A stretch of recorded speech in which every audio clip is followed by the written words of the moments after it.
Nah, rekan-rekan sekalian yang terhormat, dosen pengampu juga yang terhormat, ini adalah presentasi dari kami. Melihat ini adalah tentang sistem informasi data yang kami berikan untuk saat ini. Pendahuluan pengertian informasi. Apa sih pengertian informasi itu? Informasi adalah pesan atau ucapan atau ekspresi atau kumpulan pesan yang terdiri dari simbol atau makna yang dapat ditafsirkan dari pesan atau kumpulan pesan. Informasi dapat direkam atau ditransmisikan. Hal ini dapat dicatat sebagai tanda-tanda atau sebagai sinyal berdasarkan gelombang informasi. Informasi adalah jenis acara yang mempengaruhi suatu negara dari sistem dinamis. Para konsep memiliki banyak arti lain dalam konteks yang berbeda. Satu informasi bisa dikatakan sebagai pengetahuan yang didapat dari pembelajaran, pengalaman, atau instruksi. Dua di informasinya. Oke. Selanjutnya, ini kita yang akan dibahas tadi adalah definisinya atau pengertian tentang informasi. Ini yang akan dibahas, ada beberapa daftar yang dibahas. Yang pertama adalah sentralisasi dan desentralisasi pengolah data. Yang kedua adalah fungsi dan biaya informasi. Ketiga, mutu informasi. Keempat, unsur-unsur sistem informasi. Keenam, penutup. Ya, jadi ada 6 unsur. 1, 2, 3, 4, 5. Kelima, penutup. Oke, kita lanjut. Ya. Nah, lanjut ke sentralisasi dan desentralisasi. Apa sih sentralisasi itu? Sentralisasi, ya, ini sentralisasi merupakan suatu pemusatan ke seluruh kewenangan kepada pemerintah pusat, dan dekonsentrasi merupakan pendelegasian kewenangan dari pemerintah pusat untuk mengurus urusan pada yang lain-lainnya. Ya, terus jaringan terpusat ini di gambar sini, gambar blok diagramnya seperti ini ya. Ada server dibagi-bagi ke user. Jadi servernya itu yang diinfomakan server yang terpusat, sehingga dari server situ dibagi-bagi, didistribusikan jaringannya. Jadi misalnya dari suatu Telkom komunikasi atau Telkom Indonesia disuplai ke rumah-rumah atau ke perusahaan-perusahaan. Jadi servernya adalah sebagai server terpusat. Entah itu server Telkomsel, XL, yang biasanya yang punya Indonesia adalah Telkomsel atau Indosat. Oke, kita lanjut. Merupakan pembahasan dilakukan masing-masing.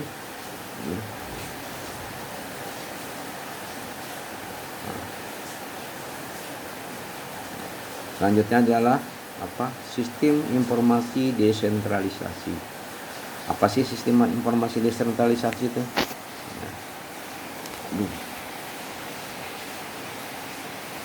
Goyang, maaf goyang ya maklum lah, ini pakai HP nggak pakai kamera. Sistem informasi desentralisasi merupakan pemrosesan yang dilakukan di masing-masing pengguna yang dibagi menjadi dua, yaitu peer to peer atau orang ke perorangan, dan sistem terdistribusi atau penempatan data atau informasi dan aplikasi yang digunakan untuk memperoleh informasi diletakkan secara tersebar, karena desentralisasi ini merupakan kebalikan dari sentralisasi ya.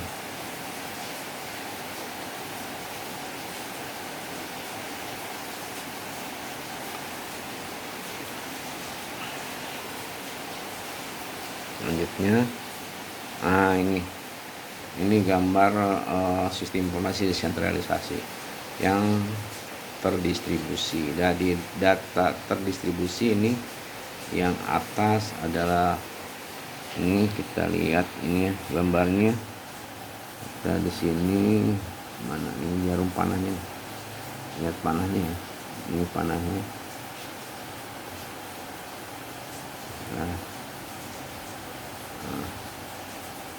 Nah,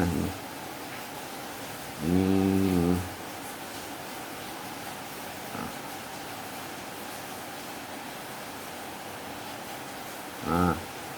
ini adalah yang tanda panah, ini adalah pusat ya, di CO server pusat, tapi dia didistribusikan ke sini ke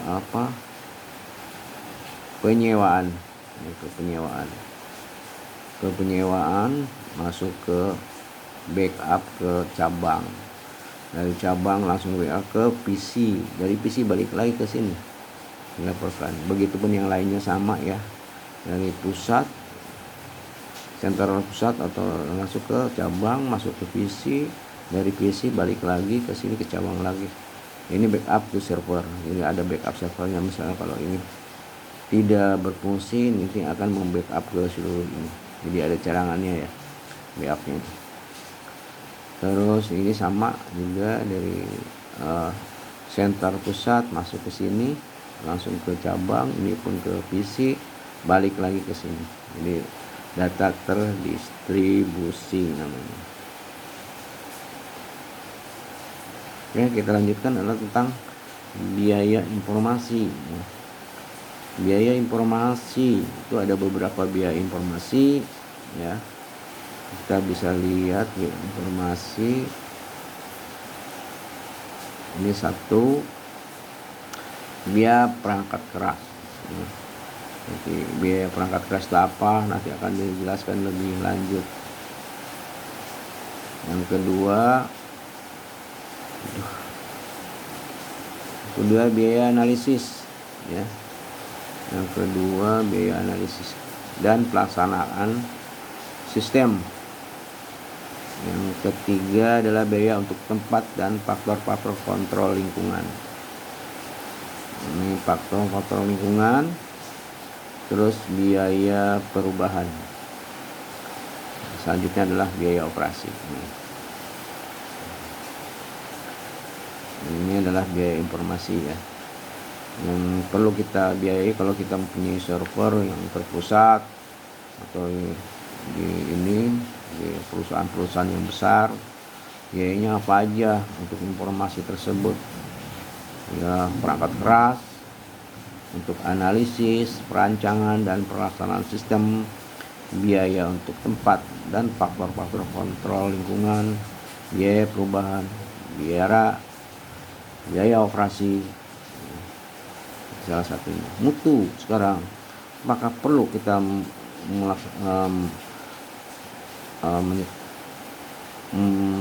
melaksanakan mutu yang lebih bagus ya? Mutu bahas banyak sekarang, mutu informasi yang kurang paham ya, informasi yang salah, informasi yang kredibel.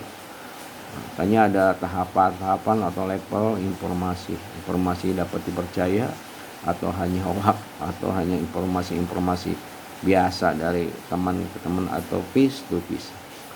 Nilai dari suatu informasi ditentukan dari dua hal ya di sini, yaitu manfaat informasi, apa manfaatnya, biaya mendapatkan informasi.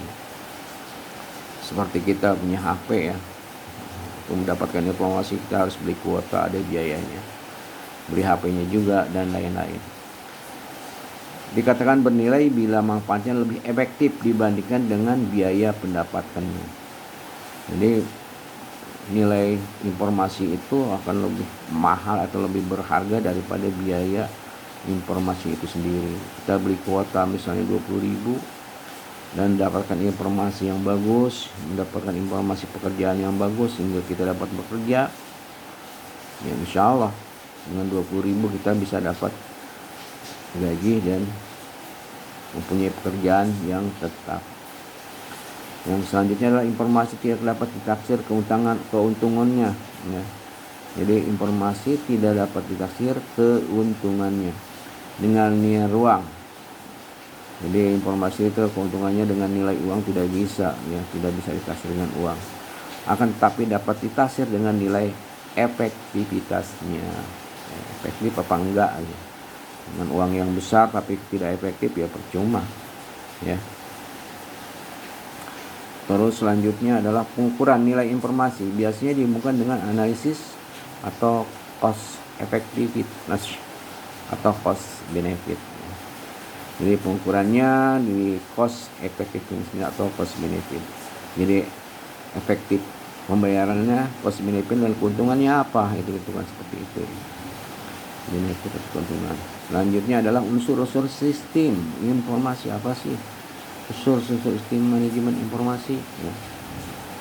Data input, ya itu menerima masukan yang terdiri dari record, kode, store, selection, pemrosesan, kalkulasi, summarize, klasifikasi, informasi output, display, reproduce, dan komunikasi.